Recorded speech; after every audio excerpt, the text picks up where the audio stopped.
Okay guys, so andito ako sa kitchen. Bubuksan natin itong TP-Link na BE1900. So, tri-band doon na 7G. Welcome to the nation. Wi-Fi 7, no? Cha-ching! So, kailangan to para to sa bagong NAS. So, ang pinakaiba is parang inabot ako ng 3 araw kakakopy ng files. Sobrang tagal. So, sa ganitong router, mas mapapabilis yung process ng backup ko. So, pag nakapag-backup ako, makapag-upload na akong video. Parang ganun.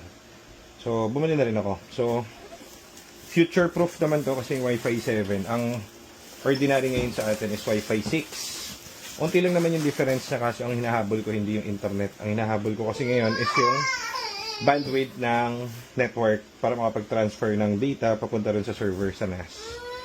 Ganun. Okay, so buksan natin. Tignan natin kung masaya yung tao ba ito. Kung Xbox eh. Ay, umiiyak ang baby ko eh. Buksan natin. Sisipati natin. Ang bago nating Wi-Fi 7 guys. Ang laki no. Makakainin yung router na nito boy. Yun no. Kung ang Xbox. Buksan na natin yan siyempre. So, unlike dun sa mga ordinary na router, meron kasi ako Dico, yun pa isa, puro extender. So, ito, isa na lang ilalagay. Mas malinis yung setup, saka future ready. Siguro, after 12 years, hindi pa rin laos to. So, okay din. So, yan, ganyan yung tsura niya. Maliit lang. So, 10 yung antena nito. Kilgaralan ko na yung specs nito. Ang kailangan ko dito is yung 10 GB itong port na to. Para dun sa NAS ko ikakabit. Then, ESMB ko siya para matulin, dalawang connect. Dito yung one ko sa router ng PLDT pack, puzzle pack dito. Tapos isang 10 GB is para to sa laptop or sa Mac na ipagkakabitan ko para pag nagka-transfer ako ng file. So yun lang naman siya. So ganyan lang siya. Malinis, no? Mukhang CPU na rin, eh, no? Ahangas eh. Pero sana maganda yung scope niya, saka again, mabilis naman yung internet natin, pero napagtanto natin sa mga katulad ngayon sa era natin ngayon, puro media, puro video, puro files, ang lalaki ng files. Pag nagka-transfer, ang hirap kaya i-transfer. So, syempre, dadami yung mga uploads natin. So, kailangan, mabilis din tayo mag-upload. Kasi kung mabagal yung pag-uploadan ko, everyday, pagod, saka stress ang aabuti natin. So, kailangan mabilis din. Pag nag-upload siya, ganun. So, sana ma-solve nito yung problem natin. So, ito guys, BE, ano nga ba ulit ito? BE805. So, right? Wi-Fi 7 ready. Ang maganda dito, yung 3 band niya, sabay-sabay magkoconnect. So, sobrang tuloy nito kapag sa bandwidth ng data. Okay, so yun lang. Kara, solves. Sana ma-solve niya everything. Okay, let's go.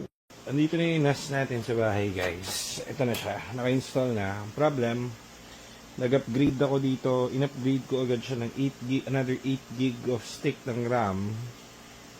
Kaso lang, nagbi-blinking na siya ng blue. So, napansin ko agad. So, baka iniisip ko is, baka hindi niya kaya or supported yung mataas na RAM. On-board na kasi ito na 2 GB. Sa mga nakikita ko sa mga video, nag-upgrade sila ng RAM. Kaso baka mataas yung RAM na nakabit. So, nung hinugot ko yung RAM, nag-function na siya. Kanina puro blinking lang eh. So, akala ko sa network, hindi pala. So, nag-install na ako nung kanyang interface. Hinugot ko lang to. So, masasayang kasi to. 1,000 rin to. So, papapalitan ko bukas sa PC options ng 4 GB lang. Kasi yung supported niya is up to 6 GB of RAM. So, papapalitan ko sayang. Tago natin yung Tago natin yung, ano tawag dito? Yung case nito. Saan ba yung case nito? Baka nawala na. Yung may mark naman yung resibo. So, hindi siya masasayang dahil papalitan ko siya bukas. Okay? Yan ha. Hindi sira yung PC options ha. Palitan ko lang. So, hindi nila sinabi. Hindi nila kabisado na ano lang pala to. For up to 6 GB of RAM lang pala ang kaya nito. So, eto sa setupan ko na. Tapos, ang mangyari, dito ko lalagay yung, kasi di ba imagine, ganito kasi yung logic niyan. Di ba puno na yung cloud ko? So kahit kumonsumo ko, bumili tayo monthly sa cloud ng 20 terabytes. Imagine mo, pag kinat mo yung monthly nun, saan dadalhin yung files? Mawawala lahat. So, kailangan talaga meron kang offline na pinag-iimba ka ng files, maliban pa rin sa cloud, para complete, di ba? So, yun ang kwento nun. Kaya hindi tayo makapag-upload dahil sobrang dami na talaga. Nakita nyo naman yung cellphone ko, punong-puno na. So, hindi na talaga ako makapag-upload dahil kaso kasama sa business. So, dati-dati gumagawa ako nito, siguro panahong 2016, 17. Yung isang shop namin for IT is gumagawa talaga kami ng mga servers, nagre-recover din kami ng mga files yun. So, yan ang forte ko. Kaso, hindi ako fan ng mga Synology dati. Kasi, kaya naman namin gumawa ng mga CPU talaga, tapos yung nagagawin namin server. Kaso matrabaho and time consuming i-set up, lalo na kung ang paiba-iba ako ng lugar, setup lang ako ng setup. So, mas madali kung Synology nila, kasi ang binabayaran dito is yung software nila. So, one click lang. Ngayon, katulad nito, ano na siya, kumbaga madali siyang user-friendly so madali kami mag-transfer ng files at madali kami lahat, 'di ba? So, pati sila Nico kasi, mga admin namin, puno na rin yung mga cellphone nila. Hirap kaya mag-video, guys. Ang laki nung kinakain spasyo. So, hindi kami pwede lahat mag-cloud kasi mahal. So, yan ang ating baby. Mag-start tayo sa baby. Then, pag natuwa ako, i-expand na lang natin ang i-expand. May parating pa akong dalawang 16 terabytes na Iron Wolf na Seagate. So, abangan natin yan. Sa online ko na lang binili yun kasi mahal dun sa ano. So, for the meantime, dalawang 10 terabytes. So, RAID 1 ang gagamitin ko. So, mirroring. Ibig sabihin, sa 20 terabyte, 10 lang ang kaya kong i-consume doon for the meantime. Tapos, ko-configure ko to. Dito ko ilalagay sa bahay. Then, ko-connect kami through internet para doon kami upload. Kumbaga, para kung may personal na iCloud. Ganun ang kwento niya. So, kailangan nito. So, balik natin to tomorrow. Tapos, mamaya papacheck natin kung maganda ang pagkakabanat nito. Marami kasing feature pa to. So, abangan nyo. Okay, so yun muna. Mga tol. So, natapos ko rin. Hindi ako natulog ng isang buong araw. So, kaya ako, ang tawag dito, nag-switch sa kotse. Kasi, nung IT works ako, hindi talaga ako natutulog kapag hindi ko natatapos yung trabaho. So, nakabit ko na yung NAS ko. Nakakabit siya sa router ko. Ngayon, nababagalan kasi ako kahapon. Tignan man yung kalat kong ginawa. So, dami. Grabing kalat na ginawa ko dyan. So, problema ko kasi kahapon, sobrang bagal. Basta sobrang bagal. Ngayon, napagtanto ko, mabilis na pala to. Ang speed ko ngayon is, umaabot ako ng peak ko dito is 25 Mbps. 25 megabyte per second. So, napagtanto ko parang mabilis na rin siya.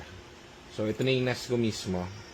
Kung mapapansin nyo. So, ito na yung kinakopy kong files. 104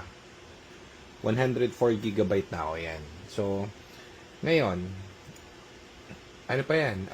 Ilan ba backup ko? 4 terabytes. So, matagal-tagal pa. Pero at least, it's all working na. Kasi kung mapapansin nyo, ito, yung dami kong, ito yung mga vlogs ko mga nung last year. So, sobrang dami. So, ngayon, nakikita nyo. Ito, 1 gig. Tapos agad yan. Tapos, yan,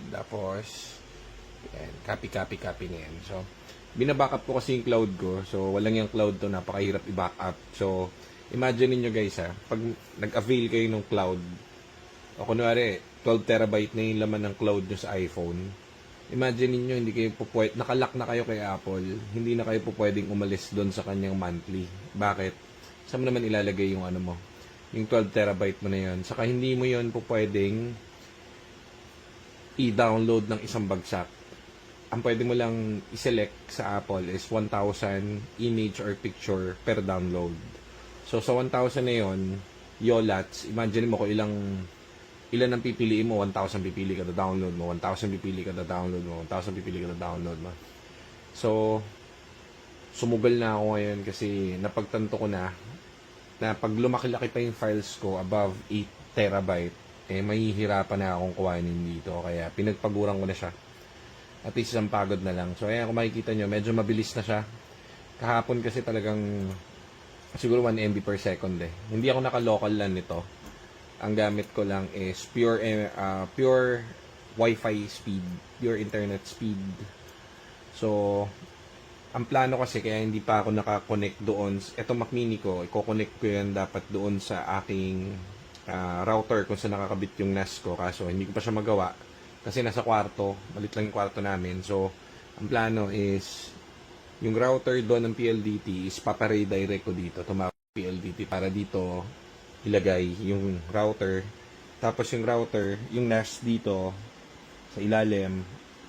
Tapos, yung Mac ko, kakabit ko na dun sa router para naka-local network siya para mas mabilis yung ating transfer ng file. So, anyhow, talagang mawawala ka ng social life dito. So, ayan, mabilis na, masaya na ako. So, pwede na ako dito. So, para tong ang mangyari dito, basta naka-open lang yung NAS ko, yung parang computer na yan. Tapos, pwede ko mag-upload dun sa cellphone ko kahit saan lupalop ng mundo.